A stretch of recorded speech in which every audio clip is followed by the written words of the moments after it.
high academic standards. Good morning. Democrats and Republicans agree on one thing. The Senate campaign of Hillary Rodham Clinton is in some trouble. And as she returns to New York for the first time in 2 weeks, the political heat is on the First Lady today, Tuesday, November 23rd, 1999. From NBC News, this is Today with Katie Couric and Matt Lauer, live from Studio 1A in Rockefeller Plaza.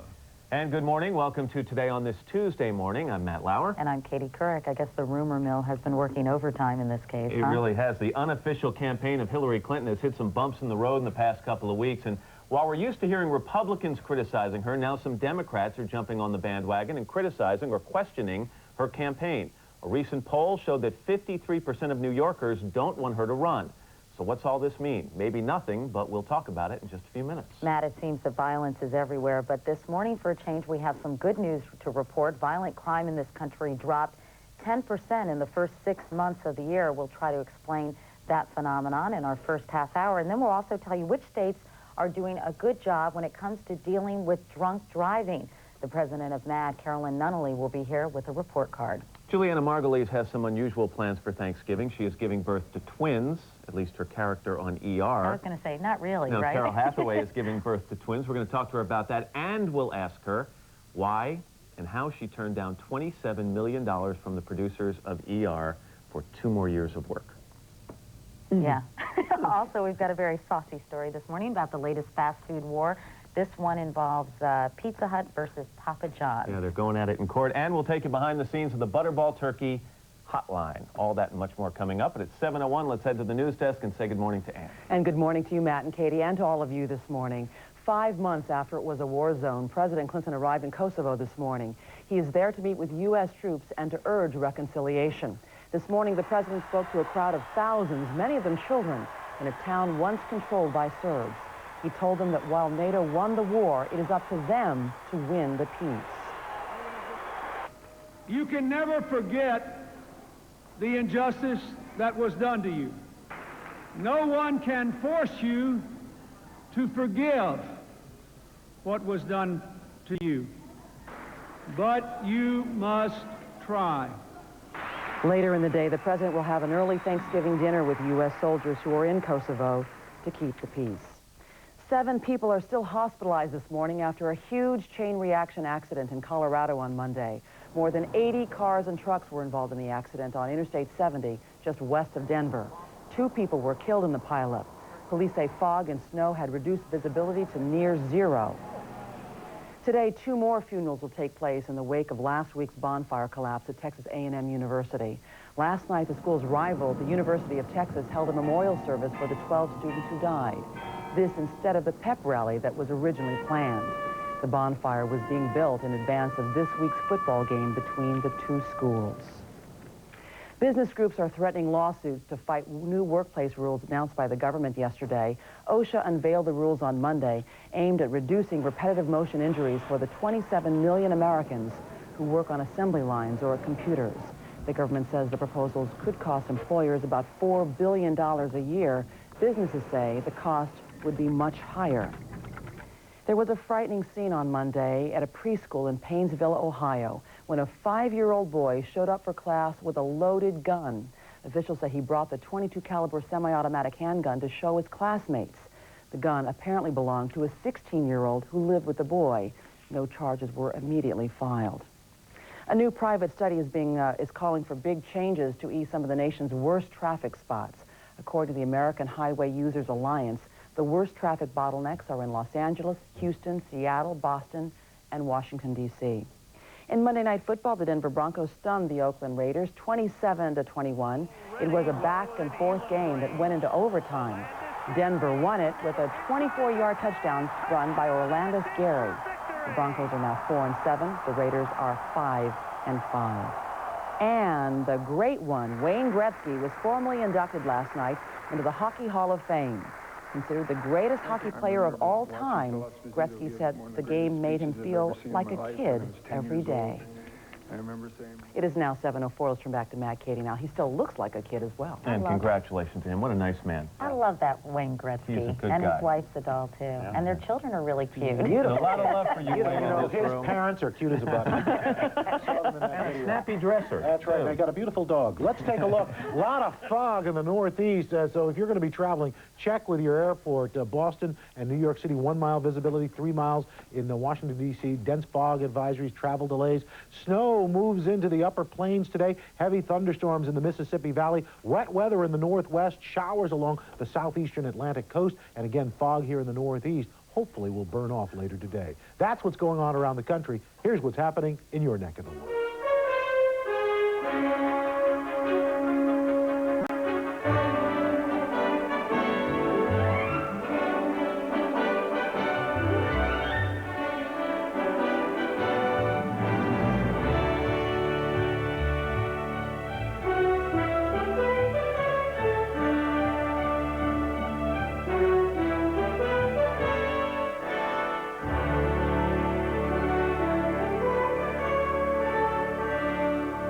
It's 7:06. Now here's Katie. Thank you, Al. On Close-Up this morning, will Hillary run? Later today, a prominent New York Democrat will endorse New York City Mayor Rudy Giuliani, a Republican, in the race for the Senate. It's the latest setback to the campaign of First Lady Hillary Rodham Clinton, leading some analysts to wonder if she'll even end up running. NBC's Andrea Mitchell has more. This is the image Hillary Clinton wants to erase today when she resumes campaigning. An embrace that threatens to sink her already sagging Senate campaign. A tabloid disaster, hugging Yasser Arafat's wife, even after Mrs. Arafat accused Israel of poisoning Palestinian children with toxic gases. Already the focus of a TV ad by supporters of her rival, New York Mayor Rudolph Giuliani. Tell Hillary Clinton, stand up for Israel. Stand up for truth. No less a figure than Israel's prime minister rushed to Mrs. Clinton's defense in an interview with NBC. There are no doubts about the commitment of Hillary Clinton for the peace process and for a strong and secure Israel. But the episode raises more questions about Mrs. Clinton's ability to be First Lady while running for office, worrying many New York Democrats. The Clinton candidacy is a weak candidacy. It poses the threat of losing, a great chance of losing. I think as time goes on and the year winds down, she's going to be winding down her First Lady duties and responsibilities and is going to be devoting all of her time and energy and resources to New York. Mrs. Clinton's closest advisors insist she won't quit no matter how bad it gets, partly because she is very determined, partly because at this point there is no graceful exit strategy. Which is why today Mrs. Clinton will make it even more clear. Starting soon, New York politics is job one, not being First Lady. For today, Andrea Mitchell, NBC News, Washington. So how bad is it for Hillary Clinton in New York? We decided to ask a couple of keen political observers. Henry Scheinkauf is a New York-based Democratic consultant who worked on President Clinton's campaign in 1996. And Jerry Nachman is a former editor of the New York Post. Gentlemen, good morning to both of you. Good morning. Good morning, Matt. Henry, let me start with you. We've seen some bumps in the road from this campaign in the first couple of weeks and months. Is this the normal learning curve for a first-time candidate, or should we be more concerned? If I recall, at this point in 1991, there was a fellow named Bill Clinton from Arkansas that people didn't give much hope to. And if I recall, a couple of years back, there was a fellow named Schumer who was just a speck in the sky, and there was a guy named D'Amato who was certainly going to be reelected to the U.S. Senate. So much ado about nothing. This is absolute poppycock. Let the woman do her job. She gets to New York, she moves here, she'll be the Senate candidate, and she's got a shot to win. Well, let the woman do her job. That's one of the problems a lot of people are having. She has two jobs here. She's the First Lady of the United States, and she has to propose herself or become a candidate for Senate. Can she do both? She can do both, and when she moves to New York, she'll be more of a Senate candidate than a First Lady. But New York Democrats are kind of like lemmings. They expect brutal, crucial primaries, and they want to beat each other up. That's what they're used to doing. That's what they're doing now, except they don't have a primary. They have a good candidate for U.S. Senate who can raise the money, who can potentially win the race. Jerry, what do you think of Mrs. Clinton's campaign so far? Well, I'm underwhelmed. As Henry pointed out, she's got the biggest break that any Democrat in our memory can remember. She didn't have a primary. This was a gift that is beyond measure because most Democrats wake up the morning after the primary, a primary that they've won, beaten and broke and bloodied and bruised, and as that famous line in the movie went, this is nothing. The campaign hasn't even started yet, and she's already badly bruised. So you think that at this point she should be showing great momentum and great polish and not be walking around a little bit battered? Let me tell you what, at this point, she should be doing. At this point, she should be here instead of Henry and me. That's the problem. This is the only candidate, and Henry mentioned people like Chuck Schumer and Bill Clinton, who is running for office without taking questions on a daily basis. This is also unprecedented. What about this whole listening tour she went on in New York? Well, I guess the problem is that a lot of New Yorkers are saying, you've heard us by now. No? You understand who we are by now. No? We're not supposed to be telling you. You're supposed to be telling us why you should be senator. So I think that at some point, the press, and I think it's overdue, is going to start asking, where is she? Why, like any other candidate we cover, Matt, isn't she out there every day doing Q&A with reporters? I think we got to step back a moment and take some perspective on this. There has never been a first lady who's run for Senate from New York State, the media capital of the world, number one. Number two, you can't sustain a campaign like this for 13, 14, 15, 16, 17, 18 months. The expectations are flawed. She's got to move to New York, put a campaign organization together, and run. And the day she announces she'll get a bump from the press, you guys will cover her, and that'll be that. You're trying to push things off and say, don't worry here, but what about the headline that shows up in Mr. Nachman's former paper, and it says on Sunday, it says 53% of New Yorkers don't want her to run. That's fairly telling, isn't it?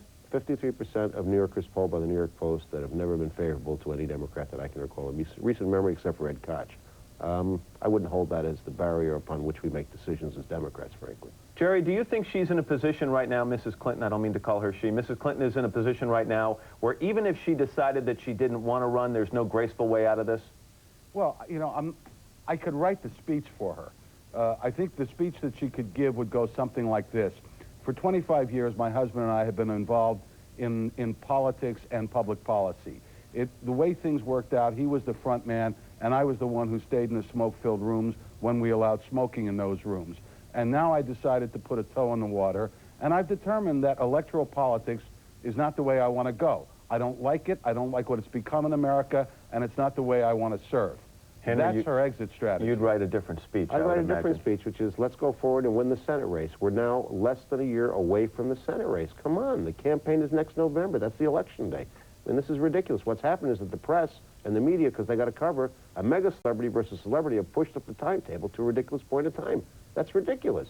But it was Mrs. Clinton who showed up in Pat Moynihan's front yard months ago and said, I'm thinking about running for the Senate. It wasn't the media that timed this campaign. It's the candidates It was the media that broke the story suggesting that she run in the first place and have been dogging her every step of the way because she's a mega celebrity. Jerry, whatever she does is news. It was a Democratic senator from New Jersey who's a friend of hers who trotted it out, obviously, with the blessings of the White House. The media didn't invent her candidacy. She did. And one of the blessings for us is that we have 11 and a half more months to hear from both of you. Henry Scheinkopf, Jerry Nachman, thanks very much. It's 7:12. Here's Katie. Thanks, Matt. With report after report of shootings in schools, offices, a community center, and even a church, it seemed like a very violent year in America. But according to the latest FBI report, the number of serious crimes has actually dropped dramatically in the first half of 1999. James Fox is Littman Professor of Criminal Justice at Northeastern University. Professor Fox, good morning. Welcome back. Good morning, Katie. Well, the perception is that violent crime is ubiquitous, yet, as I mentioned earlier, it has dropped 10% during the first 6 months of this year. So why is there such a chasm between perception and reality? Well, seeing is believing, and people believe what they see on television. And surely news footage of cold, lifeless bodies at a crime scene are far more powerful than some cold, lifeless statistics in shaping public opinion. Crime rates are coming down, yet, of course, this year seems particularly bad. Well, what about the fact, Professor Fox, that these violent crimes are occurring in places that heretofore seemed like sanctuaries, for example, preschools or community centers and even a church? Well, the dimensions of mass murder knows no limits. There have been other times in our history where we've been shocked and outraged by similar stories. 1991 and 1993 were particularly bad years, as is 1999. It may seem like it's an epidemic now because we're in the midst of it. Yet overall, crime is down. These cases should shock us, and they should have us thinking about what we need to do in this country about resolving this issue, about angry Americans. Well, let's talk about the reasons crime is down. To what do you attribute the drop? Well, it's about 6 or 7 reasons. More police and more prison beds. At the same time, our attitudes towards guns in this country are taking a turn for the better. We're also seeing grassroots efforts across this country to try to get involved with crime-fighting efforts at the local level. Also, the population is aging. The baby boomers aren't babies anymore, and they're doing their part to bring down the crime rate, if only by getting older. The crack wars are now a thing of the past. And finally, the economy is better, so communities and cities have more resources at their disposal to invest in crime-fighting efforts. When you say the crack wars are a thing of the past, I mean, they still exist to some extent. Not like the late 1980s, where it was survival of the fiercest. The crime rate soared in the late 1980s, particularly in large cities like New York and Chicago, because of the violence associated with the crack markets. The crack markets, although they exist, are not what they were before. I call it sort of the Tickle Me Elmo syndrome. When toys like that came out, there was violence in the stores fighting for scarce resources. Now, of course, you can buy them anywhere, and the violence is down. The same way on the street. When the crack markets emerged and there was high demand, there was violence competing for the market. Now the market is quieter, and certainly the biggest drops that we've seen in the past decade are in large cities like New York and Chicago, where the crack wars are largely over. Well, murder is down 13%, robbery down 10%, rape is down 8%, aggravated assault is down 7%. But the study also said there was a 1% increase in murders in cities with 1 million people or more. What's the significance of that? Well, it's not significant. The 1% itself is not significant, but what it does signal is that the large downturn that we've seen in large cities that led the way perhaps is now over. It's bottomed out. It's the criminal justice limbo stick. How low can you go? Well, now we perhaps have reached rock bottom. But what this also reminds us is that we can't be complacent. We can't think that all of our problems are over and move on to other things and other issues. The crime rates could rebound as quickly as they came down unless we continue to invest in kids and invest in police and continue our efforts to disarm America. Right, I know Janet Reno echoed those sentiments yesterday when she announced these figures, and I was thinking it's great that the crime statistics are down, but if you're a part of that statistic, well, it's not particularly good news. Over the next 5 years, we'll see a 15% increase in the number of teenagers in this country. And so we can't give up on this issue because the demographics are not on our side. All right. Professor James Fox, thanks so much. Happy Thanksgiving. Thank you, too. It's 7:17. Once again, here's Matt. Katie, now to a battle over the best slice of the pie. You've heard about Coke versus Pepsi and McDonald's versus Burger King, even Hertz versus Avis. Well, now get ready for what may be the sauciest battle of them all. NBC News legal correspondent Dan Abrams has more. It's the ultimate food fight. Leading pizza makers Pizza Hut and Papa John's take a long-standing rivalry from the kitchen to the courtroom. At issue, the often cheesy debate over who makes the better pie. Better ingredients, better pizza, Papa John's. It's on their boxes, napkins, and jackets. But is it true? Is Papa John's necessarily better? Pizza Hut says no, and last week a Dallas jury agreed. The Papa John's slogan and some of their ads are false or misleading. It's a $25 billion a year business, and for Papa John's, the slogan is the centerpiece of a $300 million marketing campaign. Better ingredients, better pizza, Papa John's. If the judge rules that Papa John's has to cease and desist from using the slogan, that's a substantial amount of work to do, substantial cost to do, and of course they have to come up with a replacement slogan. But it's not just Papa John's who stands to lose. The jury also found some of Pizza Hut's ads were false or misleading as well. Pizza Hut, fresh mushrooms, peppers, onions, 40% more toppings than Papa John's. Papa John's, canned mushrooms with preservatives. Now, it's not as if the jurors were in there taste testing the pizzas, but they did have to learn about everything from canned versus fresh mushrooms to the finer points of making pizza dough. And that's the secret to Papa John's traditional dough. We give the yeast several extra days to work its magic. We never use dough made the same day like some folks. Pizza Hut, pan pizza, America's favorite. Dough made fresh every day. Papa John's, pre-made dough balls. Trucked in 4 to 6 days old before they're used. The spiciest debate may be over who has the better sauce. We can make our pizza sauce from tomato concentrate like some of the other guys. At Papa John's, we use sauce that's canned fresh. To me, it tastes better than sauce made from concentrate. A controversial claim. To these companies, sauce is serious business. It was the subject of this red-hot exchange last year on CNBC. They manufacture their sauce in the form of paste. They put it in railroad cars, 55-gallon drums. They send it to the Northeast, and they remanufacture it all year round. And they communicate that we don't make it this way. That's wrong. We make it from tomatoes. They make it from tomatoes. And our sauce is preferable. This battle is nothing new. Court documents revealed Pizza Hut planned a campaign called Stop of the Papa, where employees were encouraged to spy on Papa John's. Then there was the punching bag, handed out to some Pizza Hut employees, mocked in this Papa John's TV ad. In 1997, the rivalry reached a fever pitch when Pizza Hut's co-founder signed up with Papa John's. Recently, the retired co-founder of Pizza Hut did something surprising. He bought a Papa John's franchise. Sorry, guys. I found a better pizza. While damages and a decision about whether both sides' ads have to be pulled won't come until the end of the month, the jury's verdicts may force these pizza giants to, at the least, turn down the heat.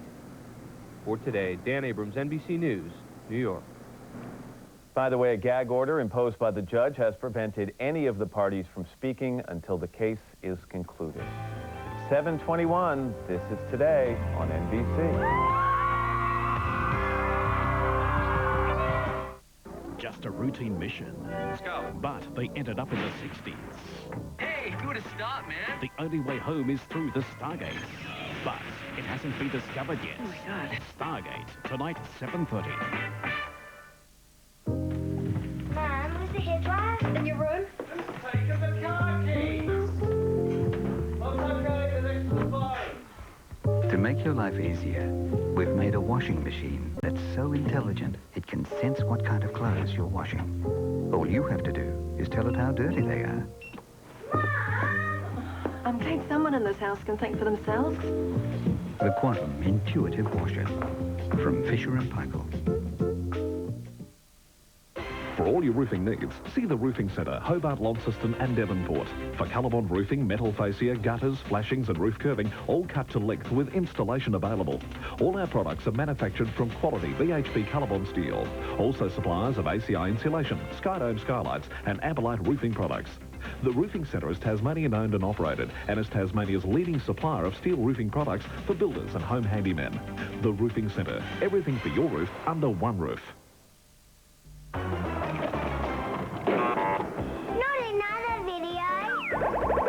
Introducing Platinum Junior, computer software for kids. It's interactive, educational, entertaining, and affordable. Platinum Junior, a great fun range of software for kids of all ages. Because why should grown-ups have all the fun? Platinum Junior, $19.95. Look for it with Mum and Dad in these stores now.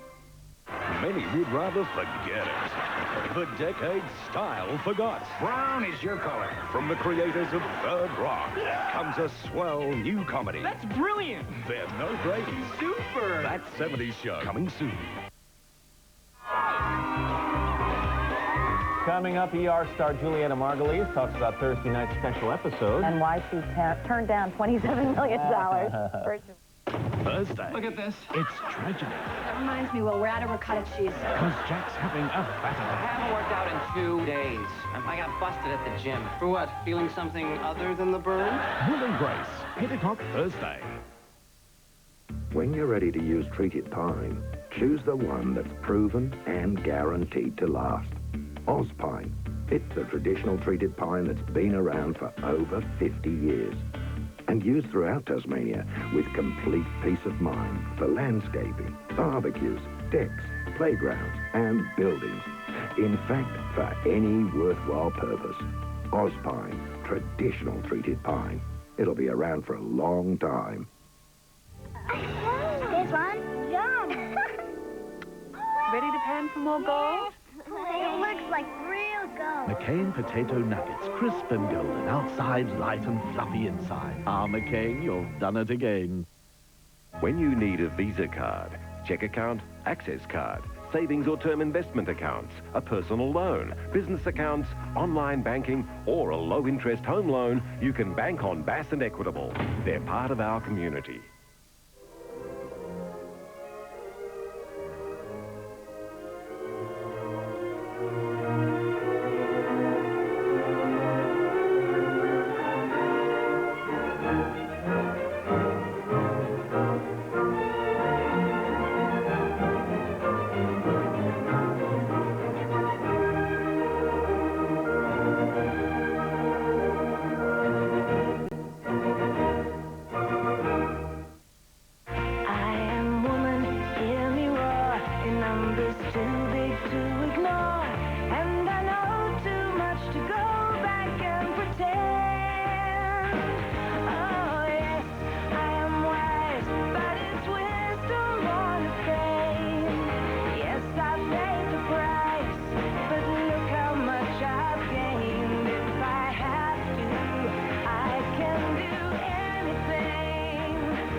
all your roofing needs, see the Roofing Centre, Hobart, Launceston and Devonport. For Colorbond roofing, metal fascia, gutters, flashings and roof curving, all cut to length with installation available. All our products are manufactured from quality BHP Colorbond steel. Also suppliers of ACI insulation, Skydome skylights and Amberlight roofing products. The Roofing Centre is Tasmanian owned and operated and is Tasmania's leading supplier of steel roofing products for builders and home handymen. The Roofing Centre, everything for your roof under one roof. Kavanagh was supposed to defend them for murder. I didn't do it. I wasn't there! Today, a cry for justice. I can't hold back now. The final Kavanagh QC, 9:30 Thursday.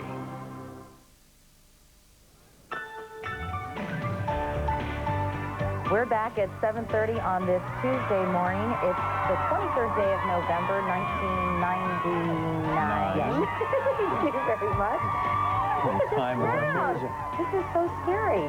It's a great kind of scary, but there are tons of people outside our window this morning, and they're enjoying sort of unseasonably warm temperatures here in the Northeast. We have some fog, but once that burns off, we're saying if it burns off, we get up to about 62, 63 here.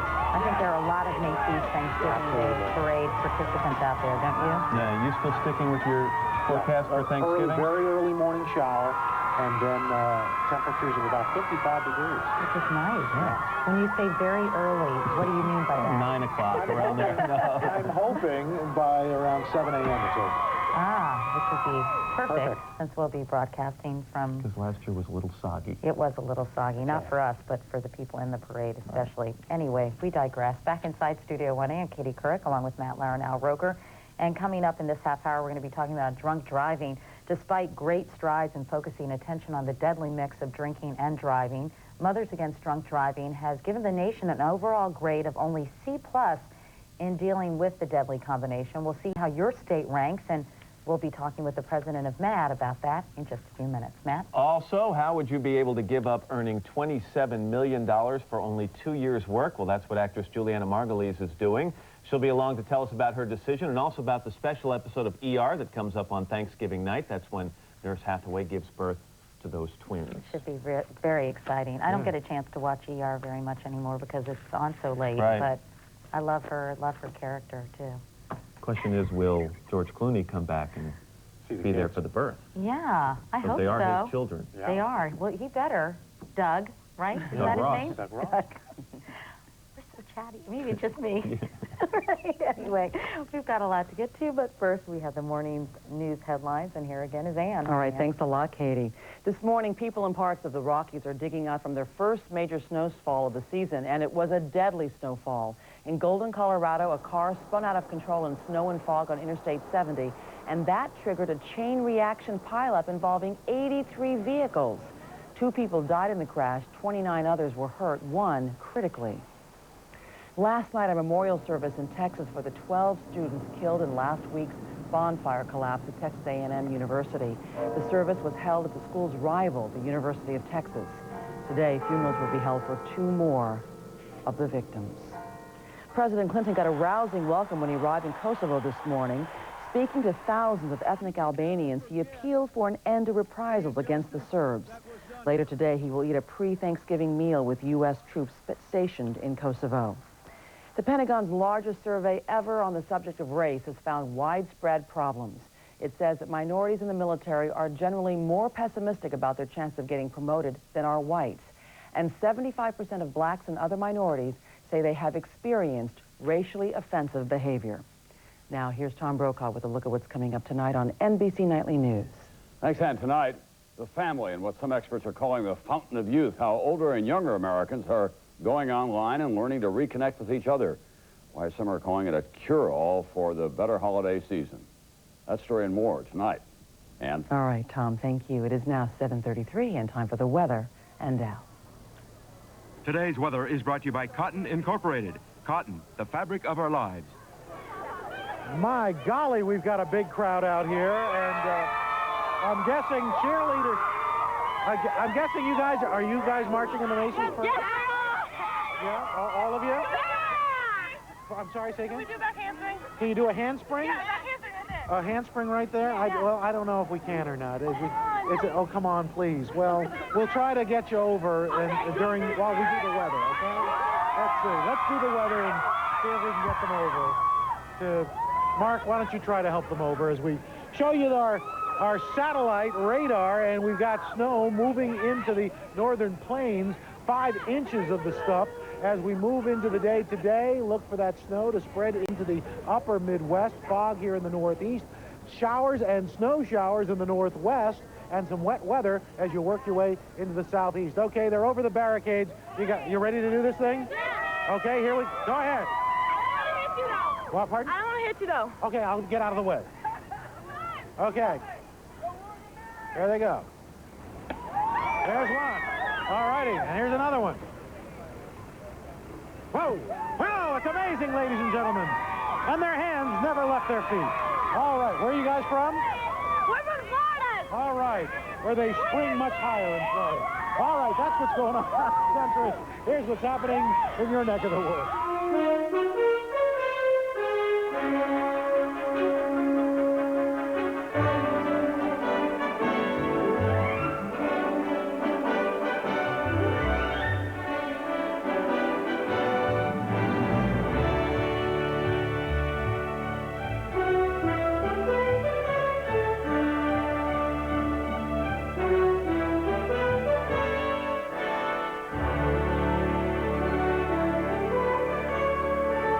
That's your latest weather. Now back inside the cage. Okay, Al, thank you very much. Last year alone, more than 15,000 people died in alcohol-related traffic accidents. With the holiday season approaching, Mothers Against Drunk Driving has released its national report card grading each state on how responsive they are to this very serious problem. Carolyn Nunnally is national president of MAD. Carolyn, nice to see you. Good to see you too, Katie. I know that this is the first report that you all have released since 1996, and overall you're giving the nation a C+, which is a pretty mediocre grade. Well, and they deserve a mediocre grade. We have not seen the death rate decline significantly. We've not seen good legislation at the federal level come out of the House or the Senate, and so they are getting what they're deserving. We're giving them a wake-up call that they've got to do better if they're going to ace their report card next time. Well, what's the problem, Carolyn? Why isn't better legislation happening? Why isn't the nation, or the federal government at least, being more responsive? I wish I had the answer to that, Katie. The bottom line is the nation has become complacent, but we found out last year when we were fighting .08 in the House that we weren't even allowed to have a vote on the floor for this issue. So they're not taking the drunk driving issue seriously. And when you look at the number of lives lost, nearly 16,000 last year, 1 million injured last year at a cost of nearly $43 billion to this country. It's time that everyone in this country wake up, realize that drunk driving is the most frequently committed violent crime in this country, and we've got to do something to stop it. Well, some states are in fact taking the problem seriously. As you know, states that got good grades, excuse me, include California, Florida, North Carolina, Utah, and Illinois. What are those states doing right? Well, we have 31 primary key pieces of legislation that we want to see states pass. California has passed those pieces of legislation, all but a few, as have the other states. We have also seen their fatality rate decline significantly, and that was one of the large measures of the rating the states. We wanted to be objective in this report. We wanted to help states so that we could point out where their weaknesses are, but also where their strengths are. And these states that received an A, deserved an A. You'll see nobody got an A+ because there is still a problem of drunk driving in their states. But we wanted to be certain that we gave them accolades for what they are doing, but also point out what needs to be done to raise that grade even higher. What is the most important component of the legislation you're talking about? Well, we really have 3 top key pieces. Certainly .08, because we know .08 blood alcohol concentration, everyone is impaired at .08. We want to see that become the law of the land. Primary seat belts. We also know that the greatest defense against a drunk driver is your seat belt, so we want to see everybody using those seat belts because they do save lives. And administrative license revocation. That is when the law enforcement officer, once you are found under the influence of alcoholic beverage, your driver's license, which is a privilege, is taken away from you at that time. Swift and sure punishment has worked in many of the states, so we would like to see all of those key pieces of legislation in all of the states, and plus others like, for example, in the youth issue, we want to see sales to minors. We want to see keg registration, alcoholic sales not to minors, keg registration. We want to see the zero tolerance laws enforced, and there are certainly a lot of other areas. I know youth drinking is a tremendous problem. It's on the increase, as is binge drinking. Well, certainly, Katie, alcohol is an illegal product for those under 21. It is a drug, and we are finding that young people are using alcohol and are killed are dying the result of alcohol at 6.5 times more than all other illegal illicit drugs combined. Parents have to realize that alcohol is a dangerous product when used in the wrong way. In young people, we have a 21 drinking age law in this country for a reason. We have zero tolerance laws in this country for a reason. We want to keep our young people safe. And last year, 2,000 young people died in alcohol-related crashes, and that's not to mention the other types of incidents that occurred where they were killed and injured. Carolyn, before we go, let's talk about the states that are performing very poorly. They include Rhode Island, Wyoming, Montana, North Dakota, and South Dakota. Why did these states score so low? Well, first and foremost, their fatality rate was so very high, well above the average, and the national average of 38% alcohol-related crashes are alcohol-related. They're not passing key legislation. They're really not doing the job that needs to be done within their state. So we want to see them look at this report card just as you would if you were a young person bringing that report card home. We want to see them study a little bit more, pass those tests, and make a better grade next time. All right. Carolyn Nunnally, president of MAD. Carolyn, thank you very much. Thank you very much. If you'd like more information on how your state ranked in MAD's report, you can log on to our webpage at today.msnbc.com. Next up, ER star Juliana Margulies. But first, these messages. Hodgkins for sale! Hodgkins for sale! Hodgkins for sale! Just a routine mission. Let's go. But they ended up in the 60s. Hey, you would have stopped, man. The only way home is through the Stargate. But it hasn't been discovered yet. Oh, my God. Stargate, tonight, 7:30. There's one. Yum. Ready to pan for more gold? It looks like real gold. McCain potato nuggets, crisp and golden, outside light and fluffy inside. Ah, McCain, you've done it again.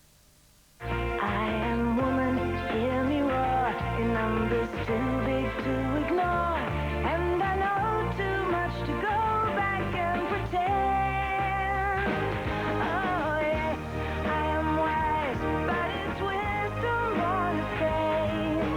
Yes, I've paid the price, but look how much I've gained. If I have to, I can do anything.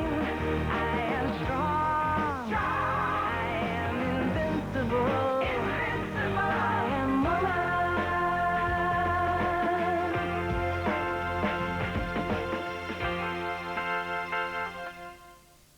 Imagine a treated timber that's second only to Mother Nature. A treated timber that's safe around the ones we love.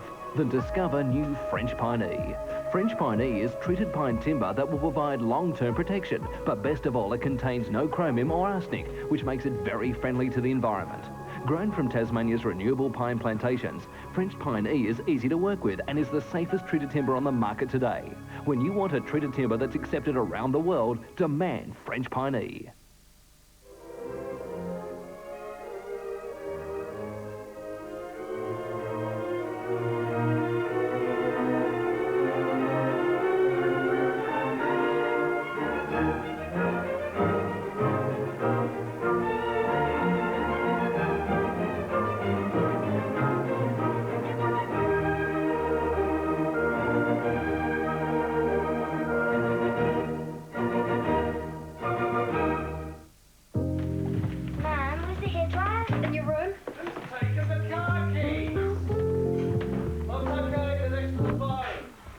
To make your life easier, we've made a washing machine that's so intelligent it can sense what kind of clothes you're washing. All you have to do is tell it how dirty they are. I'm glad someone in this house can think for themselves. The Quantum Intuitive Washer from Fisher & Paykel. Nurse Carol Hathaway has come an awfully long way since the first episode of NBC's hit drama ER, when she nearly didn't make it out alive. Now in a special episode this Thursday night, the first time an ER original has aired on Thanksgiving, Hathaway will give birth to twins. Just look at something. Try to stare at something. Stay focused, please, okay? Is she having a baby? Yeah, we're okay. She just started. Are you sure? Yeah, it's all right. I'm a doctor. She doesn't look all right to me. Oh!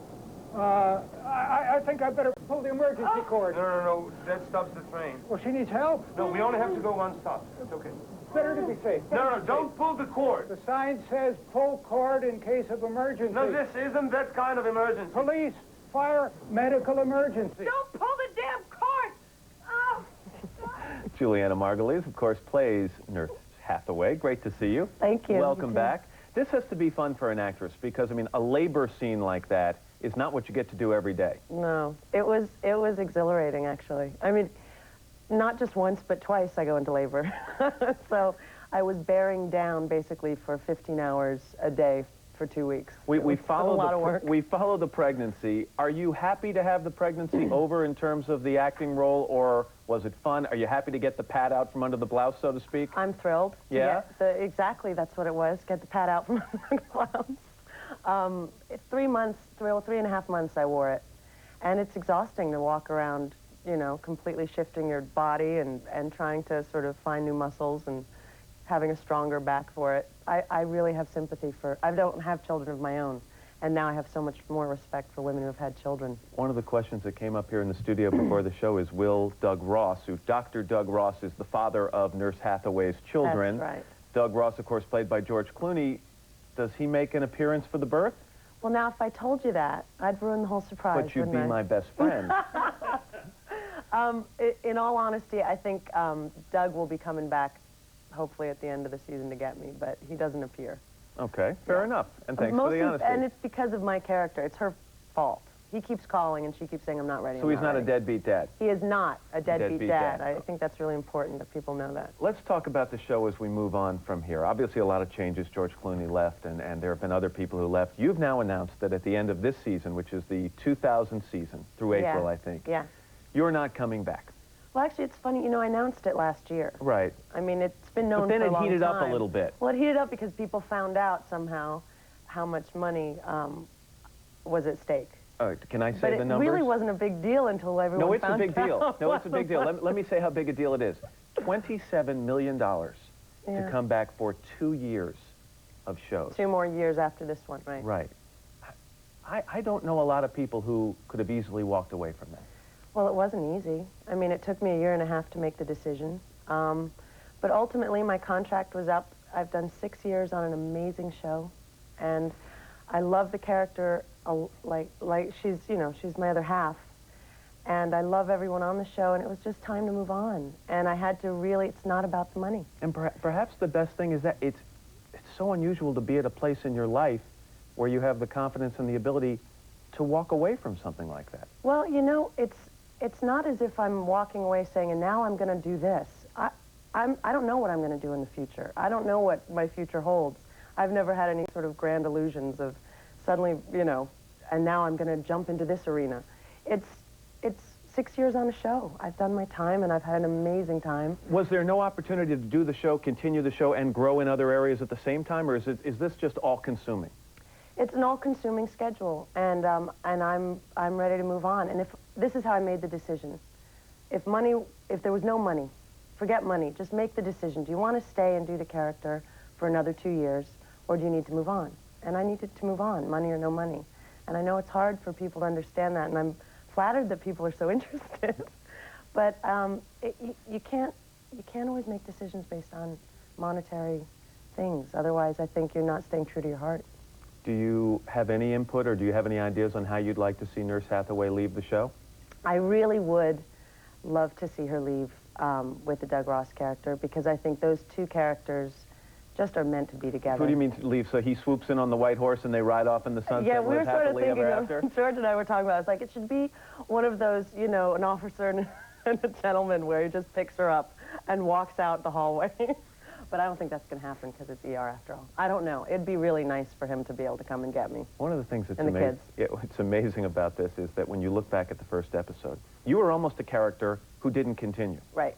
And now, 6 years later, you're someone that is so highly regarded that they are really bending over backwards just to try and keep you. It's an amazing transformation. And it's been, I mean, they've all been so supportive, John Wells and Steven Spielberg. They totally get it. They understand, and that I just need to move on and be able to spread my wings a little bit as an actor. And we're leaving on beautiful terms, and there's always a door open. I mean, who knows, you know? But it's for an hour drama series. I just have such respect for the guys that are staying, because even though, of course, they're multi-millionaires, and I'll be asking them for money in a couple years. But it's really hard to play the same character for 6 years, let alone 8. So you're constantly digging and finding new things. Well, we congratulate you on the choice. It's Thank a difficult you. one, I know, but hopefully you'll come back before your end of the run. Yes, I'd love and talk to. about that with us. I would love to. Thanks, Thanks, Juliana. Nice to see you. And we want to mention that ER, the special edition, airs Thursday night. That's Thanksgiving night at 10 o'clock, 9 Central Time, right here on NBC. It is now 7:50. We're back on a Tuesday morning. This is not a bloody accident. This is a disaster. 500 tons of speeding train. Nothing could have stopped it. We don't leave our patients. That's right, sir. We've seen this tonight together. I was going to get Brian Gordon out with that wreck no matter what. But now, if you give up now, they'll never know. Don't miss the powerful movie-length version of The Day of the Roses. Chicken Feed's your one-stop Christmas shop with multicoloured three-piece kids table and chair sets, $19.95. Huge 86-piece junior art sets, $7.95. Summer fun with moulds and scoops, $2 each. Storage tower with adjustable shelves, $39. And never before adjustable executive chairs, wow, $99. And free Revlon Colour Stay lipsticks, a hot $10. Chicken Feed's Christmas catalogue, out now. I've been building with treated pine for years, and recently I came across new French Piney. Well, what's so special about it? Well, French Piney is treated without the chemicals chromium and arsenic, so it's safe for your family and the environment, but still lasts as long as the others. French Piney looks great too, and it's safe and easy to work with, but most importantly, it has the quality that you know only comes from French pine. Really, when it comes down to it, how can you afford not to use French Piney? We all know cloths are stronger and more absorbent than whites. And a simple weekly wash stops them becoming smelly and unhygienic. Thick cloths like ballerina can be washed in the dishwasher or washing machine. And you should use different coloured cloths in different areas of the home to help prevent germ spreading. Look after cloths properly. They'll stay hygienic and last longer. We're back at 7:57. Juliana Margulies is a terrific lady. Yeah, she's Fun to nice, talk to isn't her. she? And I love love the her fact- look. Yeah, she's very pretty, and I love the fact that she made this choice based on, she said she, after a year and a half of struggling with it, she took the money out of it and just said, if there were no money, what decision would I make? And she said, you know, the characters had enough. And you have to respect her, and I do think, you know, I mean, she has a point. She has to take advantage of the capital and the goodwill that she's developed doing that show to open the door for other opportunities, you know, because if she stayed, even if she had a lot of money and the show really went downhill, right, or she felt like they were trying to get water out of a turnip or a rock, If you feel that the character has been explored as fully as you can, then certainly the chance that would happen. If you feel like there's nothing left of the character, then the work will decline. And she really seems to like acting for acting's sake. She was telling me before the interview started that she did a play last summer in Poughkeepsie, just up the road here. And she said it was like going to summer camp. She adored it. Yeah. And What was it? What show? I don't remember what show it was, but... Because that's near our house. Yeah, not far. Yeah. And she... Oh, you guys have a house? We have a house together, yeah. Yeah, it's really nice. It's our little love nest. Oh, hello. Okay, that'll be in the Globe. Hello, National Enquirer. You know, don't even bother. Hey, you don't have any cuffs on those pants. I don't. I'm thinking, do I have to have cups? No, these are new. This is new. Is that a new thing? look? Is that a new thing? Some places. Anyway. I didn't know men's pants. Man, I'm just so behind. You know, I just We're finally going got outside. cuffs, and now I don't have them. Stay with our Matt. You'll keep Jeez. up.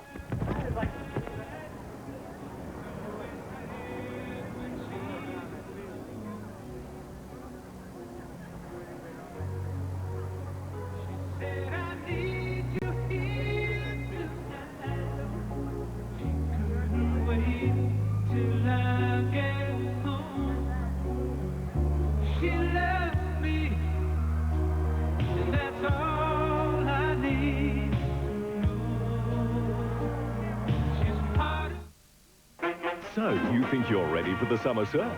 But meet a talented woofer who'll show you a trick or two. Absolutely beautiful. And making some very special friends. This is sensational fun. Harry's Practice, Sunday, 6:30. Then, in a brand new series, come into a wonderful world full of hope, courage and laughter. A world full of inspiring young heroes. Thank you very much. Enter the world of the Kids Ward. Premieres 7 o'clock Sunday. Mate, I'm paddling out there and I see this fin. And then these teeth. How big do you think he was? Well, he was huge. I mean, look what he's done to my board. He's taken a chunk out of my board. And my weddy. Look what he's done to my weddy. It's ripped to shreds. So I start wrestling with him. I'm poking him in the eye and stuff. Look at my leg. Actually, don't look at my leg. So in the end, I had to bite his head off. White Pointer ice creams from Buller. That's your supermarket now. Anyone want a wetsuit? It's so refreshing. The great tasting drink you can enjoy every time with the new release SodaStream. SodaStream is the original soft drink maker that lets you prepare all your favourite swept soft drink flavours conveniently and economically. Simply by following these 4 easy steps, you can make your choice of traditional favourites, tangy fruits and delicious diet drinks in just minutes. Firstly, fill the carbonating bottle with chilled water. Now open the SodaStream lid and position the bottle inside the machine. Rapidly press the carbonating button several times until you hear this sound. Finally, select your choice of concentrated flavouring and using the dispenser, fill the bottle to the indicated level. Pop on the lid, turn upside down to mix. Now you're ready to quench any thirst anytime. Exchanged gas cylinders are available from your SodaStream retailer. The new release SodaStream comes boxed with everything you need and is priced around $89 at these leading stores.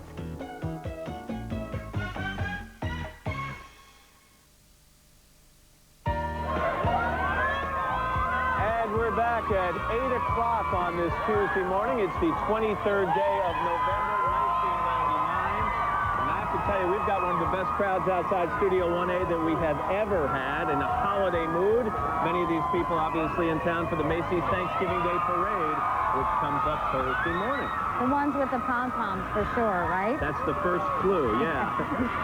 Anyway, we decided to come outside and just show you these people a little early today. It's so nice and warm out. Wonderful. Supposed to go up to the high 60s today, and as Al mentioned, still nice for Thanksgiving on Thursday. Meanwhile, I'm Matt Lauer along with Katie Kirk, and coming up in this half hour, Thursday, of course, is Turkey Day, and kitchens across America right now, panic is setting in. This morning, Mike Leonard will take us behind the scenes of the Butterball Turkey Hotline to tell you what you need to know before you pop that bird in the oven. You know, I should have called them once because one time I cooked the turkey without taking that bag out of the inside. Oh, the gizzards and everything? Yeah, I forgot. Did you serve it? No, I threw it out. Oh, but I needed that bird. I needed that Butterball Hotline. Also coming up in this half hour, Judy Gordon is going to be here, Matt, with some really great advice on how to pack as you prepare for the holidays. There's some tips because nobody wants to lug around a big heavy suitcase, and she's got some great ideas how to pack and also what to pack. And a little bit later on, a really touching father-son story that had its genesis in the Big Brother program. We'll tell you what happened to these two people. I'm a big believer in the Big Brother program. All that coming up, but right now it's time for Mr. Roker and a look at the weather. No, it's not. No, I'm sorry. It's 8 o'clock. It's time to go inside. Hey, you're in trouble with me, Mr. Matt. Good morning, Matt and Katie. That's all right. But we do have news to get to this morning. Good morning once again, everybody. 2 more funerals will be held today for students killed in last week's bonfire accident at Texas A&M University. Last night, thousands at the rival University of Texas attended a memorial for the 12 victims. The traditional football game between the two schools will still be played on Friday. A disturbing story out of Ohio now. A preschooler there brought a loaded gun to class on Monday. The student showed it to his fellow classmates, who then tipped off the teacher. No charges were immediately filed. In New Mexico, people are trying to understand another case of violence in a school. A teenage girl was killed, and a 13-year-old boy is charged with a crime. NBC's Kelly O'Donnell reports. Another school, another act of violence, this time in southwestern New Mexico, where students and families gathered Monday to mourn the loss of a little girl. 13-year-old Araceli Tena died this past weekend. She was shot in the back of the head Friday at school. A fellow student has now been charged with her murder. Police say 13-year-old Victor Cordova Jr. burst out of a school restroom at the end of lunch recess and fired a .22 caliber revolver, striking his classmate. I got to see the child as she was being wheeled out. This little girl, the way I saw her, I will always remember what she looked like. Officials say a motive is unknown, but the boy's family says he has struggled since the death of his mother from cancer earlier this year. And the father claims the boy intended to shoot himself, but accidentally fired into a crowd of students when jostled by other kids. On Monday, the girl's parents returned to visit Deming Middle School. Police and 40 counselors were also there to reassure other students. But 1/3 of the 755 students stayed home. It's like scary to go back in there. This is a scary thing. It's real. An abnormal event took place in the lives of very ordinary children. The little girl's death difficult to comprehend. She was my best friend. She was like my sister. Victor Cordova Jr. appeared in court Monday and remains in juvenile custody. New Mexico law does not allow anyone under 14 to be tried as an adult. Araceli Tena's funeral is tomorrow. Kelly O'Donnell, NBC News, Los Angeles. 7 people are still hospitalized this morning after a deadly pileup Monday in Colorado. Police say a car spun out of control in heavy fog and snow west of Denver, and it started a chain reaction pileup that involved up to 83 cars and trucks. 2 people were killed and at least 29 were injured. This morning, President Clinton arrived in Kosovo and immediately called for an end to the violence there. In some cases, ethnic Albanians are still retaliating against Serbs. The president also visited U.S. troops who will be spending the Thanksgiving holiday in the region. It is the last leg of his 10-day European trip. Business groups are threatening to sue to stop the government from implementing new rules in the workplace. The aim is to cut down on injuries, but some say the cost is too high. Here's NBC's Robert Hager. The Labor Department proposes a sweeping new regulation to prevent some of the 2 million muscle and back injuries on the job come from heavy lifting, stretching, and repetitive motion, from old-fashioned assembly lines to modern computer keyboards. Injuries that cost nurse Beth Picnic her job. Basically, over the 20 years of my career, I have gradually destroyed my back in lifting and pulling and doing everything the nurses do. Cost videotape editor Kathy Jalbert her job, and a lot of pain, too. I can't go near a keyboard. Grooming myself, taking a shower. Really basic things of living are constant struggle and pain. The proposal would force the riskiest job sites to adopt entire programs to alert workers to problems and deal with them. But for other jobs, fixes would be triggered only after individual workers suffered injuries. And in any event, workers with injuries would have to be transferred to lighter duty tasks at full pay for at least 6 months. Businesses say this is too much. The standards of compliance are extremely unclear, and frankly, every employer, even the best-intentioned employer, is not going to be able to figure out what exactly they're supposed to do under this standard. The government estimates employers would have to spend $4 billion a year to find ways to prevent such injuries, but business says it would cost much more, making final adoption of this proposed regulation far from certain. Robert Hager, NBC News, Washington. It is now 8:06 and time for the weather and Al. Today's weather is brought to you by Nicorette Gum. You can do it. Nicorette can help. As they said in Jaws, I think we're going to need a bigger boat. We need to move some of these folks back. You guys having a good time? All right, so now what do you...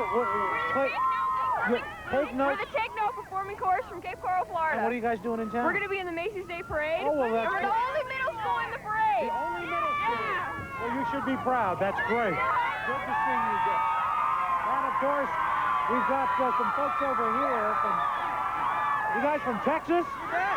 Now, are you going to be in the parade? No. Oh, you just come to see the parade? That's right. Well, that's great. Well, we appreciate...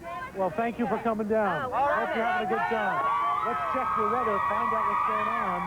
Midwest storm, Minneapolis. You guys are going to pick up 2 to 5 inches of snow. Same storm that caused the big problem for the Colorado area.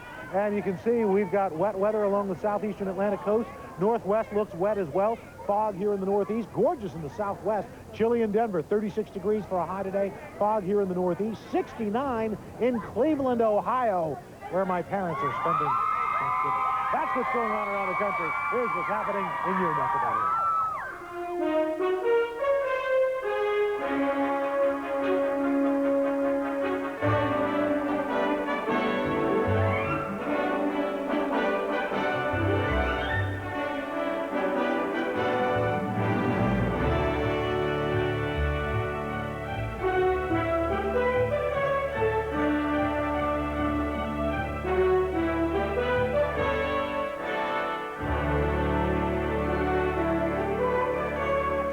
weather. Now let's go back inside the kitchen. Thank you, Al. This morning on Today's Woman, packing for the Thanksgiving weekend. If your holiday plans call for you to hit the road to see the relatives, you might be asking yourself, what should I take and how do I fit it all in my suitcase? Judy Gordon, founder of the Trend Report, has the answers and the latest fashions. Hey, Jude, how are you? I'm fine, Katie. How are you? Good, thank you. Now, first of all, we're going to talk about good ideas for what to pack, but the one piece of advice you have is don't wait till the last minute. Exactly. Plan ahead, know where you're going, know what you're doing, what the weather's going to be, and pack the night before, because inevitably if you wait till the last minute, you're going to pack too much, you're going to forget things, and you'll be in a bad mood before you even start. And that's always what happens to me because I wait till the last minute. Do you recommend like writing down what you're bringing? Yes. I think that's a good idea. I do. Making lists, and also make lists of everyday items that you use, such as, toiletries and vitamins, medications, and you can just look at the list right before you go. Okay, let's talk about some, you have some great ideas for things to pack. We're going to Should we start with the mannequin? Yeah, because we're going to color coordinate a wardrobe and pack key pieces. Katie, I'm working with the colors of gray, black, and white, and showing the latest with hidden snap closures, funnel necks. These pants have stretch in them. They're from Banana Republic, so they'll retain their shape and they won't wrinkle. You also want to carry a tote because totes hold a lot. And you pack... That's a cute one. Yeah, this is by Max. It's faux calf hair, which we're all wild about. And also, if you're traveling by air, you want to keep in your tote the important documents like photo ID, credit card, wallets. You'd never want to put them through the check-in. And who makes the coat? Oh, this is by Club Monaco, and the white sweater is by Bloomingdale. And the coat is pretty reasonable, isn't it? Yeah, it's $229. It's great. All right, but it's not incredibly warm. It's more like a car coat, isn't it? Or... Yeah, it's wool. I mean, it's fairly warm, and then you can layer as we did with the sweater. Okay. Now, most women want to wear a dress for Thanksgiving, so here's your perfect little black dress. This is $48. It's Audrey style. It's from Apostrophe from Sears, and it's 100% polyester. Isn't it great? Yeah, now, how does it look and feel on? It's wonderful. I tried it on myself. It looks really chic. And then you can... $48. Can you believe it? So, and polyester, of course, travels well. Synthetic blends, and wool is resilient. So these are the kinds of fabrics that make your life easier. They don't wrinkle. And the idea is to wear this maybe at Thanksgiving dinner or something like that. Exactly. And then you can add some accessories like these Austrian crystals from Alex and Ani, which double up as a necklace or a headband. And you can just pop some color in your hair. And also... That looks so cute. Isn't that great? Put your head down. Wait. Right there. That's pretty, Judy. Thank you. And then you can add a shawl, a beaded shawl, because you want to add color to the neutral pieces. Right. This is if you get kind of dressed up on Thanksgiving. A lot of families, you kind of are a little more casual, but still, it's very pretty. Right. Actually, okay, so these are beaded from Anthropologie. Then you want to pop color with red. You want to carry also basic, the red turtleneck, basic V-neck. These are both merino wool, which you say is the highest quality of wool, and it packs really well, and it always looks nice. Exactly. It's naturally resilient. And also you can wear black with black. These are stretch from the Gap for $58. I have those pants. I love those pants. I wear them all the time. These are so comfortable. Me too. And not only that, they make you look thinner, which we're all going to need after the Thanksgiving Day meal. Right. And also, I just want to mention, this is from Banana Republic. If anyone's interested in this sweater's from Ann Taylor. Exactly. Now, also, you can have a little black bag. You want to pack things into things when you travel, Katie. You want to protect your bag. So instead of packing tissue paper, I've packed some glittery pantyhose. Oh, that's smart. Yeah. It protects them. That protects them. These are from Hanes for $8, and we're seeing glittery pantyhose. Little bag too, Judy. Yeah, this is great with a little bow from Liz Claiborne. And little black shoes. Now, you want to protect your shoes by putting them in Ziploc baggies, which is a girl's best friend. I mean, you are like the Ziploc baggy queen. Yeah, they protect things. We'll show people later in the suitcase. Exactly. This is a way to dress up the black pants for an evening look or a day look. So pretty. Mirrors, beads, sequins. This is from Anthropologie. Also the latest in sandals. $39.99. I know, that's great. $39.99. Newport News catalog. Aren't they beautiful? You wear them with the black pants. And this is what is replacing pashmina. This is a crocheted shawl. $39 with fringe. And that is from Liz Claiborne. Pretty cool, huh? Yeah, very, very, very. Okay. We only have a minute left, so... Oh, my gosh. Okay, so, right, you want to travel with a soft cider. This becomes this. It's from Longchamp. You can fill it with all the goodies. Oh, and we have to show you how to roll the dress. Yeah, that's the same thing, and you can fill it with your goodies. Now, when you pack, you can either roll clothes or fold clothes because you want to create the least amount of wrinkles as possible. So you can roll sweaters or pants or anything that's synthetic like this that saves space. And you just pack it right here. You want to fill all the nooks and crannies. Is that better than putting it in a hanging bag? Well, if you put it in a hanging bag, you would hang it on the hanger. Right. But a lot of people like to travel with these wheelies, and this is from American Tourister. Okay, and here, these aren't your underwear. They are. Yeah, stop that. Okay, everybody knows. All right, so you want to layer your... Why don't you bring them in, Dodo? Okay. You want to layer everything in your suitcase. Heaviest items on the bottom. The sweaters and pants on the second layer, delicate things on top, and fold them in tissue paper to prevent the wrinkles. And if you have a bulky outfit, you should wear it rather than pack it. Oh, yes, like we showed on the mannequin. Okay. Thank you for reminding me. Jewelry pouches in shoes, and then, you know, in the toes of the shoes. And then also, Katie, pack an emergency kit. Don't say it's not going to happen, right? Because it always does. Small packets of Woolite. All the companies make little... travel samples, so you want to use that, put them in the plastic bag so they don't leak, and that's it. All right, Judy, thank you for this good advice. And All those right. are a lot of cute outfits for very reasonable Very prices. reasonable. All right, and I hope your dad was watching. Hi, Jack.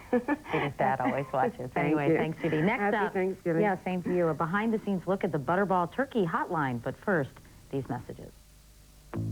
Relive some of the funniest moments of a lunchtime institution. The Mike Walsh Show.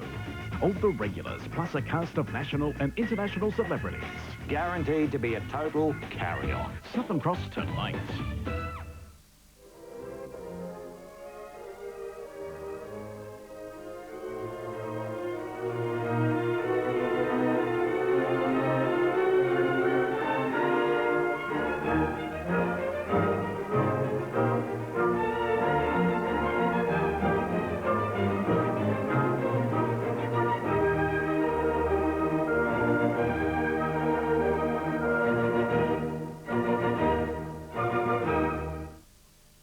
When you're ready to use treated pine, choose the one that's proven and guaranteed to last. Ozpine. It's a traditional treated pine that's been around for over 50 years and used throughout Tasmania with complete peace of mind for landscaping, barbecues, decks, playgrounds and buildings. In fact, for any worthwhile purpose. Ozpine, traditional treated pine. It'll be around for a long time. Mate, I'm paddling out there and I see this fin. And then these teeth. It was huge. I mean, look what he's done to my board. This is my wetsuit. I was in this. So I'll take matters into my own hands. I'll bite his head off. White pointers at your supermarket now. I am woman, hear me roar. Your number's too big to ignore. And I know too much to go back and pretend. Oh yes, I am wise, but it's wisdom born of pain. Yes, I paid the price, but look how much I've gained. If I have to, I can do anything. I am strong. I am invincible. I am woman.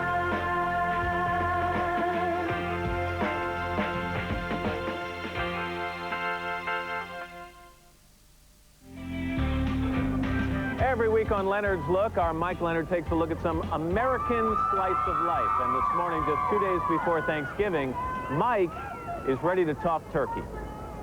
Okay, a covered roaster. Are you going to stuff it? It sure gets us a lot of publicity, this Butterball Turkey talk line. There's generally about a 3% basting added. So after 19 years of intense press coverage, it's surprising to hear that some people still call for the wrong reasons. They think it's like a Christmas line where you call up and talk to Santa Claus, and they put their little kid on the phone. He thinks he's going to be talking to a turkey. Well, in a sense, he's right. Butterball Turkey talk line, can I help you? For there I was, having fallen for that age-old trick where a PR person lures a reporter to a story by promising to make him part of the story. Butterball Turkey talk line. Although, given my less than highbrow reputation... So you don't stick the meat thermometer under the turkey's tongue? No! You wonder why anybody with any sense would leave me alone with these anxious callers. Which is better, fresh or frozen? they didn't. A lot of people like the frozen because of the, why? Tasty. It's deep basted. Oh, yes. The frozen is deep basted. There's too much at stake. I really don't have the guts to ask my mom how to do it. With an average of 170,000 callers jamming the phone lines from November 1st to December 24th. Yes, you just put a little bit of oil on it. Talking turkey, of course, can be stressful. Are you feeling anxiety? A little bit, yeah. Yeah. You want to talk to me about it? It can get to be really tense. Sometimes there are other people yelling in the background. And you can also hear them leaving the phone saying, "She said it's okay to do it that way," when you have just told them not to. Isn't it funny how people get tied up in knots over what should be a relatively simple cooking chore? It's overwhelming. Okay, maybe it's not so funny. You know, your mother-in-law's coming, for goodness sakes. You know, that can be scary. Thanksgiving is fraught with family tension. Pressure's on. So, to help alleviate that tension, a whole room full of home economists are just a toll-free call away, courtesy of the Butterball Turkey People. Speaking of turkey people, I had a thought as I sat in their midst that if I were to speed up the tape a little bit, they would actually sound like turkeys.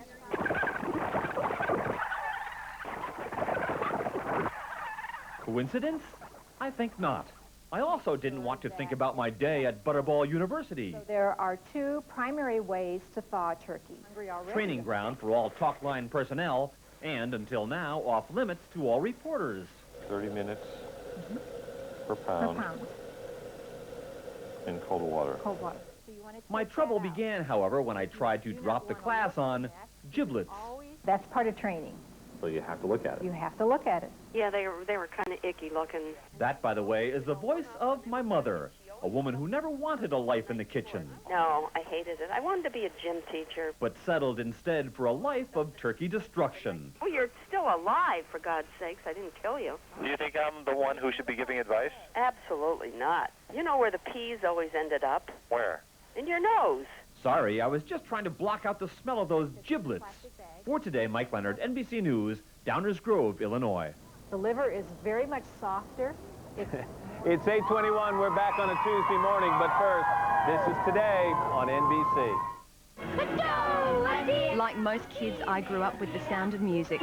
How you solve the problem like The scenes and songs are favourites of a generation. Pack your things. Friday, join me and relive the movie magic that is the sound of music.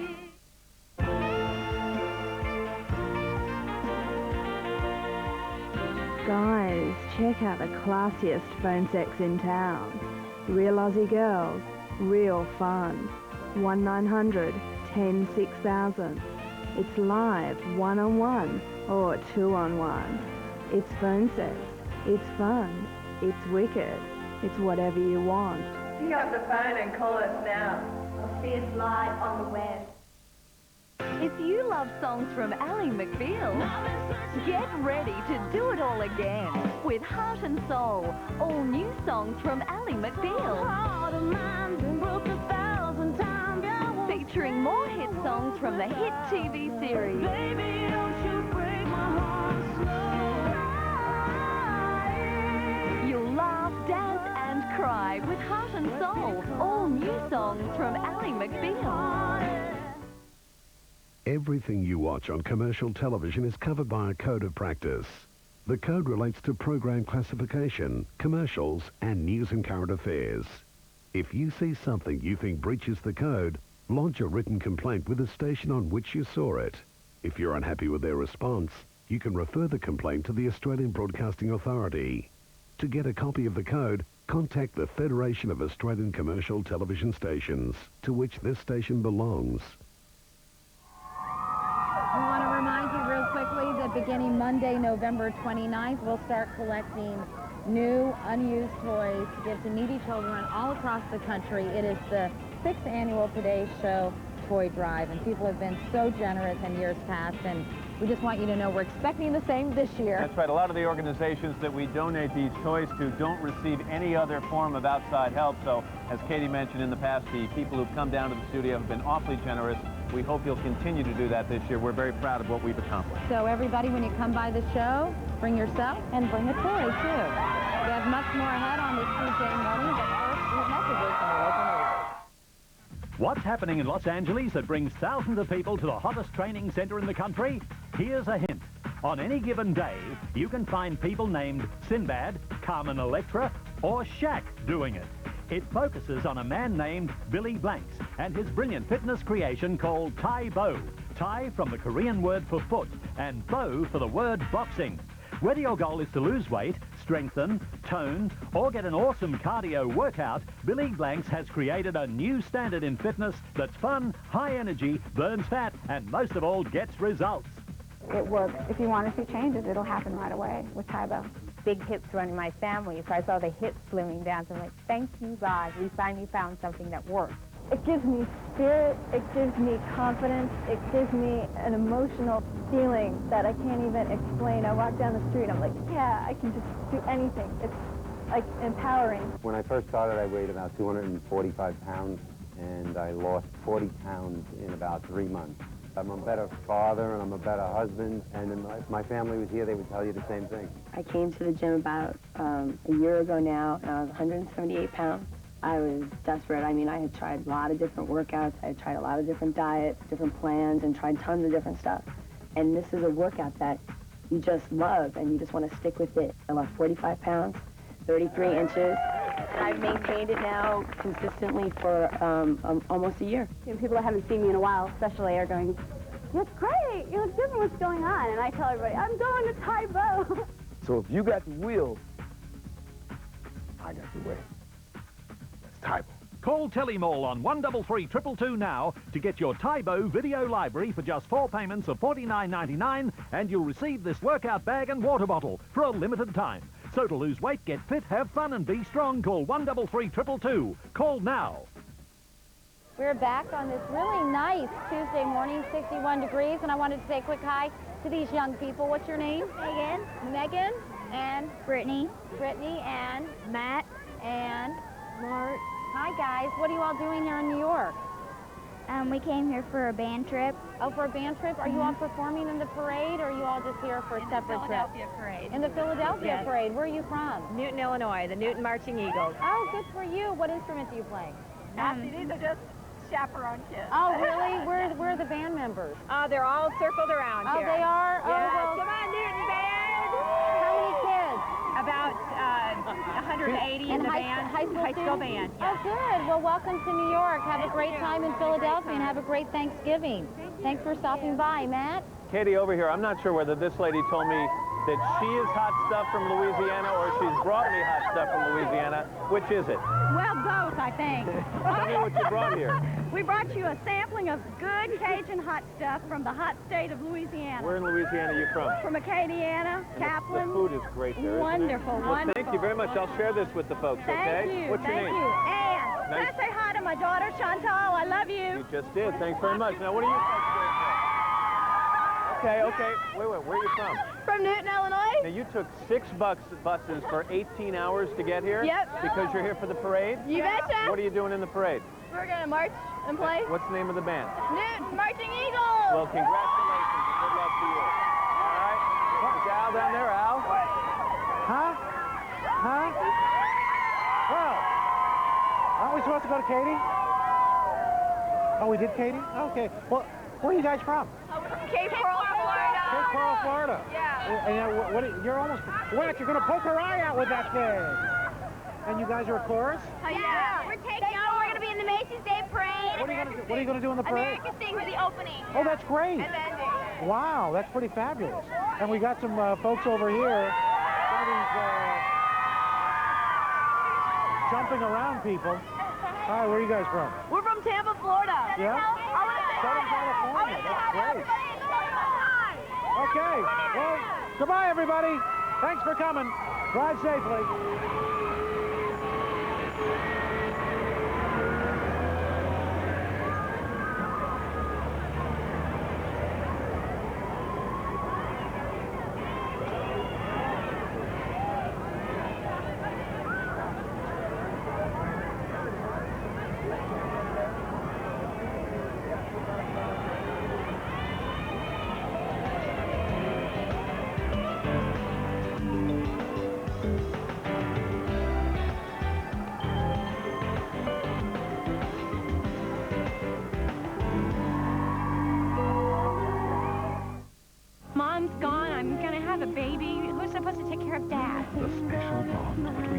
mother and daughter. I did everything I could. America's most successful drama launch since ER, Providence, the movie-length premiere Tuesday. What a game we've got here. Oh, boy! Oh, brother! And he's done it! That's what the crowd were waiting for. Throws the shot, and he squeezed it in. Must be, and it is. Have a look at this finish from the young man. Looking for the hat-trick, and he's got it! Well, we talked about a test of character. Great strike! And it's in. Amazing stuff. See more National Soccer League. C7 Sport. Every week, an average of 30,000 children call the Kids Helpline with problems at home, at school. Some can be very serious. Sadly, resources are stretched, and every second call goes unanswered. Hello? But you can help. Every donation will keep more lines open. Kellogg's are also supporting this vital service. It's about my friend Sam. Call this number with your donation and help more kids make it through. We're back at 8:30 on this Tuesday morning, the 23rd day of November, 1999. It is so pleasant out here. We could do the whole show out here, and I'd be perfectly comfortable. It's kind of late spring or early spring type weather, not mid-fall. Yeah, feels great. Anyway, we're outside enjoying this huge crowd that has gathered outside our window, I guess thanks to the Macy's Thanksgiving Day Parade and the impending Thanksgiving holiday. I think all week we're going to have huge crowds. In the city, we have time to say hi to a couple of people. Will you say hi to these nice ladies, Matt? I will. Hi, nice ladies. How are you? What are your names? Suzanne, Dot, Michelle, and Linda. And where are you all New from? Orleans. What brings you here? Oh, Thanksgiving. Yeah, just the parade or just to have some fun? Come to New York and see it all. So where are you going to be for the actual turkey dinner? Tavern on the Green. Well, good. That's great. Enjoy it. It's... 3 generations. You were blocking the... No, I said Dot. I saw Dot, right? I saw Dot over here. I get such grief from her. I'm just doing my job here. Go ahead, Kate. It's terrible. And these 2 little girls wanted to say hi to their mom and dad. What are your names? Hello. Courtney. Courtney. Alyssa. And where do you all live? Michigan. Michigan. So you're just visiting? They're with Grandma and Grandpa. We're from Illinois. Oh, that's so nice. So you having a good time in New York? Hello. Yeah. Very early. I'm sure she did. Nice to see you. Happy Thanksgiving.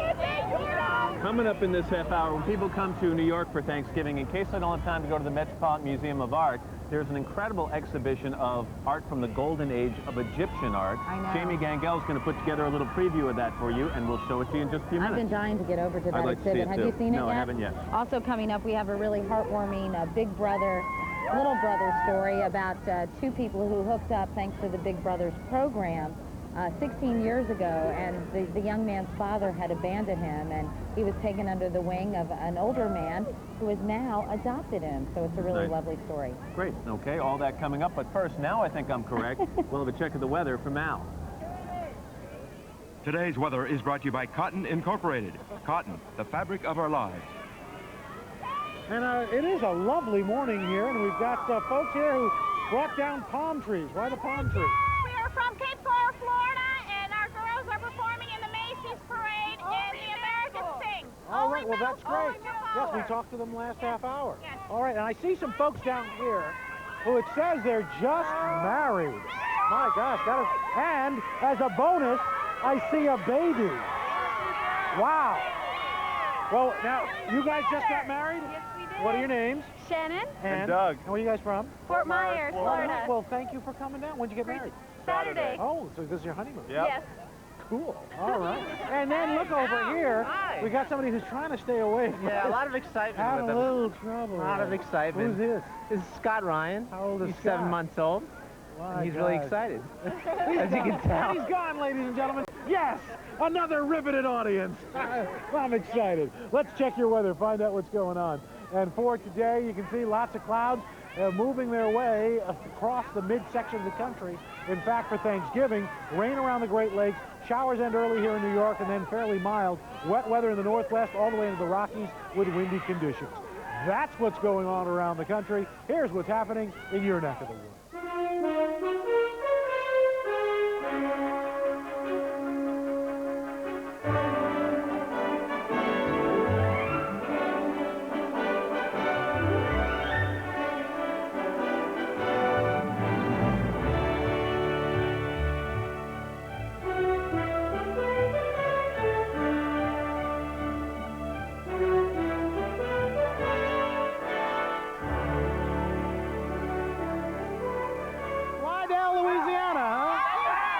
you for coming.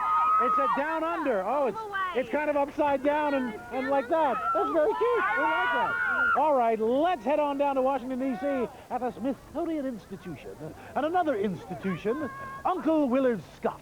I love Slidell, Louisiana. Slidell! Right next door to New Orleans. New Orleans. And let me hear your elephant imitation, Al. We got him right here. For those of you who toured Washington, D.C. as kids, you came to Washington on the bus to see it, maybe your first field trip. I'll bet you saw our friend here. The Natural History Museum is where we are this morning, and they have really fixed up his surroundings.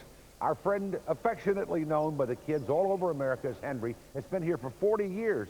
And now what they've done is kind of gussied up his surroundings and made it more lifelike, even to the point of having a little elephant whoopee on the top of the display up here. So when you come to Washington, you want to come back to the Natural History Museum. And as kids have been saying for 40 years, I'll meet you under the elephant. How about that? From Smucker's, our beautiful friends in Orville, Ohio, they're getting ready for their big Thanksgiving hootenanny out there as well. Happy birthday, so beautiful people. This is Stella Maciowski, Chicago, Illinois, Maciowski. She enjoys pinochle and gardening, and she is 105 years old. Stella, you're a winner. Josephine Feda of Hillendale, Florida, and she came to Ellis Island when she was 16 from Italy.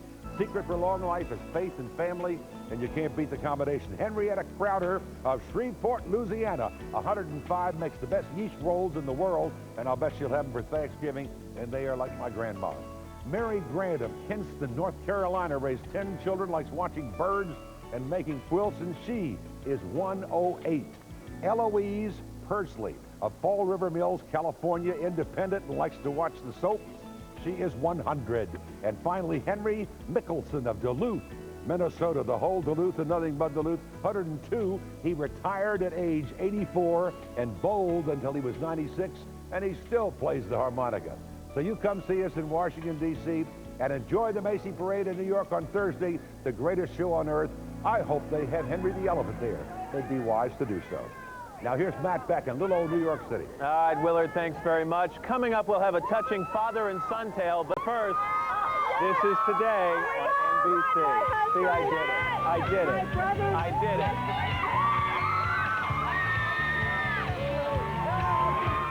Thursday. Look at this. It's tragedy. That reminds me, Will, we're out of ricotta cheese. Because Jack's having a fat I attack. haven't worked out in 2 days. I got busted at the gym. For what? Feeling something other than the bird? Will and Grace, Thursday on 7.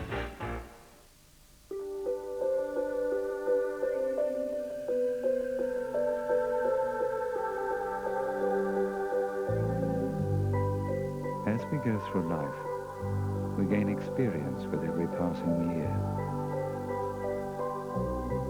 Throughout time, this knowledge has been passed down from generation to generation.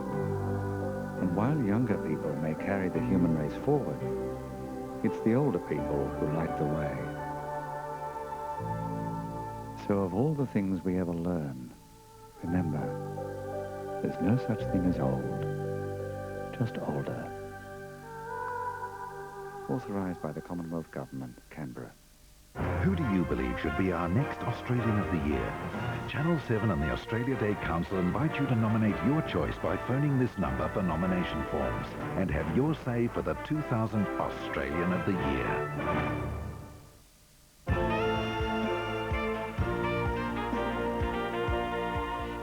Guys, check out the classiest phone sex in town.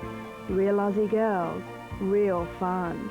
1-900-10-6000. It's live, one-on-one or two-on-one. It's phone sex. It's fun. It's wicked. It's whatever you want. Pick up the phone and call us now. I'll see us live on the web.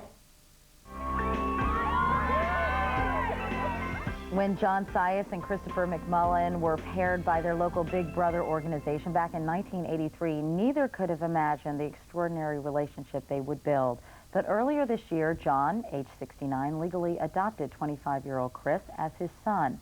What began as a man and a young boy throwing baseballs turned into a family crusade that took them to their state lawmakers in an effort to prove that father-son relationships take on all forms. John and Chris, good morning. Nice to see you both. Good morning. Great to have you. John, first of all, how did you get involved in the Big Brother program, and how did you two hook up? Well, I was the first president in the National New Hampshire organization, and so I was required to be the first volunteer to be matched. And so Chris and I were the first match in the newly formed Nashua, New Hampshire Big Brother organization. Chris at the time was 8 or 9 years old? He was 9. 9 years old. And what are your earliest memories, Chris, of John? When he first showed up to pick me up, I was very unsure. I had had feelings of abandonment for sure, because my biological father had left the picture. And When you were how old? I believe when I was 6 or 7 years old. And, he just up and left you? Just up and left. No contact since then. So it took me a while to be able to trust John and for this relationship to develop into, you know, what it's become. So it wasn't an instantaneous thing. And I know back then you were quite shy, that you were a good student and well-adjusted, but that you were a little tentative and shy around new people. So it must have been hard. What kinds of things would you guys do together at first? Throw around baseballs? What else? We, first time I saw Chris, he was trying out for Little League, and he couldn't catch a ball in a bushel basket. We worked on him, and 2 years later he was on an all-star team. And so this began to give him confidence that he could do things. He could be anything that he really wanted to be. What kinds of other things would you all do, or what would you talk about, Chris, with John through the years? This was 16 years ago, right? Yeah, this is a 16-year relationship. Well, he exposed me to so much. You know, I could go on and on here, but he taught me how to ski, to play tennis, to play baseball, to think critically. It got to a point later in our relationship when I started to like think and read books and become interested in the world, where we would sit down for hours and I would just ask him questions and, you know, get his take on the world and learn more about what he was about and what was in his mind besides, you know, tossing me baseballs and that sort of thing. So obviously this became an extremely important and special relationship. What did you get from the relationship, John? Well, I got a son. What I got from it, I got tremendous satisfaction. You know, Katie, there are millions of kids out in America living in single-parent homes who could benefit from a big brother or a big sister. And I think it's important to realize that the big gets just as much out of the match as does the little. You have 2 daughters from a previous marriage, yes, but this was your opportunity. You weren't kidding. You did get a son from this relationship. Yes, I did. Why did you decide you wanted to actually adopt Chris? Chris and I were father and son in every aspect. You called him dad, you called him son. That's right. That's right. He was part of my family, I was part of his family. So we just decided that the final thing to do was just to legalize it. And of course, that's where we ran into the problem. Because they said no can do. That was not legal for you to legalize your relationship, right? Yeah, we went to court thinking that it was a piece of cake. Our attorney said that this was easy. We had a big celebration the night before, and we all went to court. And the judge said, as much as I would like to formalize this adoption, I can't. The state law doesn't allow me to. You and your wife must both do it. That's what the state law says. Meanwhile, Chris, we need to point out, has an extremely loving, wonderful mother. He has a wonderful mother. Who has mother. been a great mother through the years, has been very supportive of this relationship. And so obviously it was not a case of you and your wife. You wanted to be the father figure for Chris, but he had a mother, thank you very much. Yes. So finally, what happened? So I went to my state senator, my local state senator, Jim Squires, a respected retired surgeon, told him the situation. He agreed to sponsor the legislation. We went before the state Senate committee. Chris, my wife Marie, Chris's mother, and Chris, and we all made our presentation. And I guess we did sufficiently well because the committee said, we support this and we'll write the law later.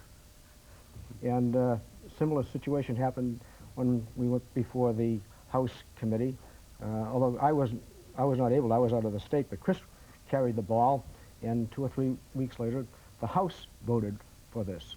And About a month later, the governor signed the bill, and in August, when the law took effect, we became father and son. Which is great. Makes you feel good, Chris, that it's official? It sure does. Yeah. As my dad said, you know, we were, 99.9% father and son, and this, this made it that we were, and that we are now 100% father and son in every way, and Right. that's what I've always wanted. Well, it's so nice to see that you all have such a special relationship and friendship that has endured for 16 years and will certainly last forever, a long, long time. You wrote a cute book for Chris called Dear Son, There Are No Free Lunches, when he was a student at Boston University. Yes. That has some very nice fatherly advice. And we thank you both so much for coming in, and happy Thanksgiving. It's nice to meet you. Thank you. Thank you, Katie. Too. And we'll be back in a moment, but first, this is Today on NBC.